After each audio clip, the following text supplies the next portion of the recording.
Sa aking papa, para sa iyo ito, kaya't nais kong makinig ka. Una sa lahat, salamat. Hindi man ito sapat, ngunit darating din ang araw na ikaw naman ang bibigyan ng lahat. Pangalawa sa lahat, patawad at salamat. Salamat sa pagtutuwid sa aming kalikuan, kahit na ilang beses ka naming pinagdadabugan at tinatalikuran. Pa, ang araw na ito'y para sa iyo, kaya't nais kong ihandog ang liham na ito. Ang laman ng mensaheng ito'y nanggaling din sa iyong mga matang tila ba'y nangungusap, madaming kwento na nais ipabatid, mga kwento ng pagtsatsaga at pagtitiis mula sa hirap hanggang sa pag-abot ng mga pangarap.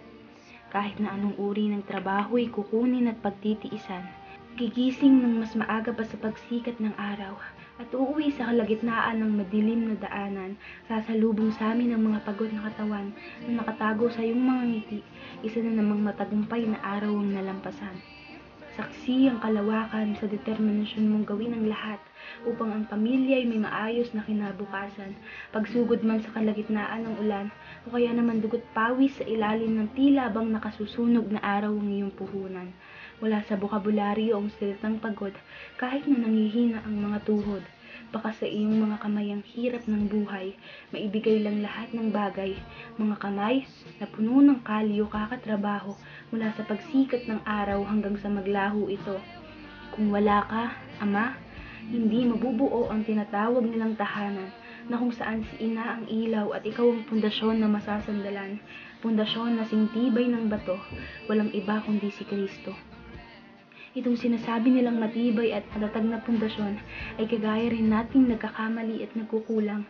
Mayroon ding kahinaan na pilit itinatago, patuloy na humuhugot ng kalakasan sa Diyos sa kanyang kinakapitan. Hindi namin namamalayan na sa paglipas ng mga araw, kami nasa daan tungo sa tagumpay, kapalit nito'y nababawasan ang oras ng iyong buhay. Salamat at hindi napapagod ang may kapal upang makinig sa iyong mga dasal, kahit na madaming araw na ikay napapagal. Saludo kami sa iyo, sa tibay at lakas ng iyong loob, sa hindi tiyak na kinabukasan, patuloy pa rin nakikipagsapalaran.